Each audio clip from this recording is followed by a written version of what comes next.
All right, let's dive in. Today we're talking about something called hypergraph p-Laplacians. I know, it sounds like something straight out of a sci-fi movie, right? But stick with me because it's actually the key to understanding something we all deal with every single day, like how one idea can just completely take over a group chat. We're going to break down what this thing is and how it gives us a brand new way to see our world. So let's get into it.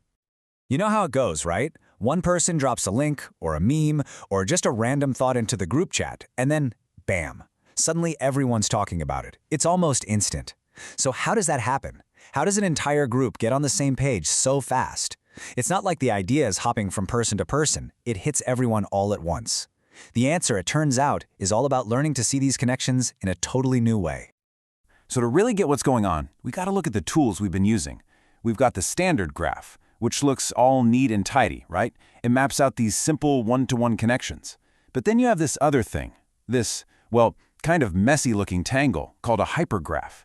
And that's the one that's actually built to handle the beautiful chaos of something like a group chat, where one message connects everyone at the same time. Understanding that difference, that's absolutely crucial. Okay, so first up, we need to go beyond just paired connections. We have to talk about the limits of a simple network. See, for a really long time, the main way we've thought about and modeled connections has had this fundamental blind spot. It's fantastic at seeing pairs of things, but it totally, completely misses the group. So, a traditional graph is pretty simple, really. It's all about connections between pairs of things. You've got these dots or nodes connected by a line, an edge.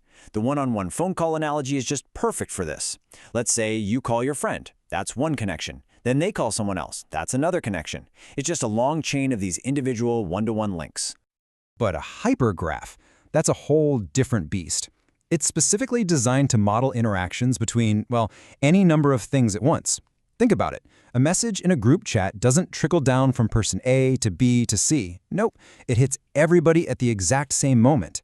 That one message creates this single, giant, multi-person connection. That is what a hypergraph captures. And listen, this isn't just me coming up with a clever analogy. The actual research we're looking at here calls the hypergraph a natural extension of that simple graph.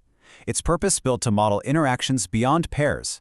So this is a formal, scientific way of saying, hey, the real world often works a lot more like a group chat than a series of one-on-one phone calls. All right, on to part two, the p-Laplacian. This is where we get the new lens for our new model.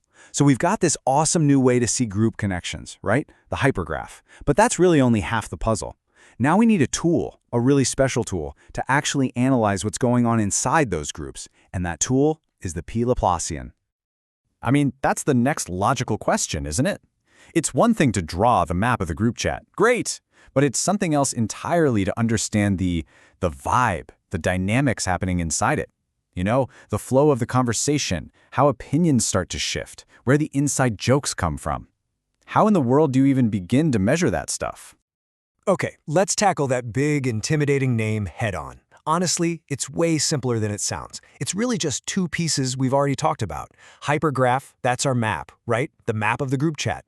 And Hyperlaplacian, well, that's just the special tool, the magnifying glass we use to look at that map. That's literally it. The map and the tool. Put them together and you've got it. Now, the source material calls this a novel differential operator. Yeah, I know, but let's just cut through the jargon.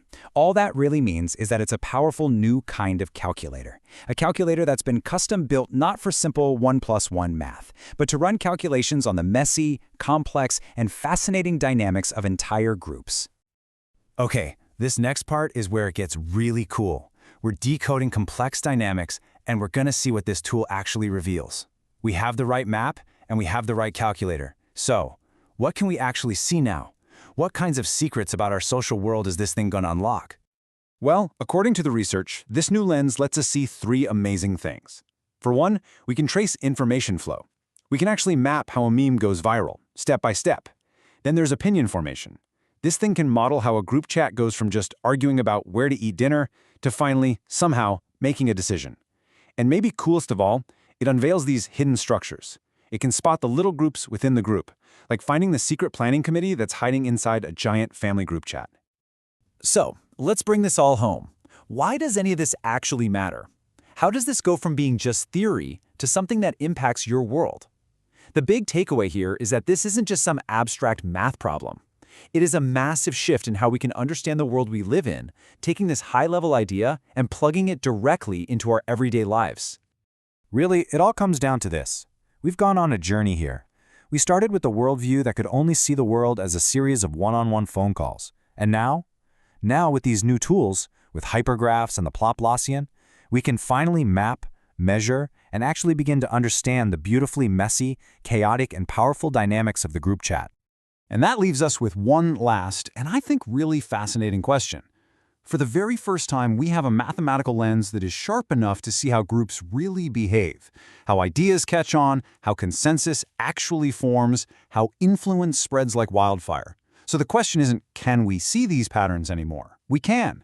The real question is, now that we have this power, what hidden patterns in our world should we be looking for next?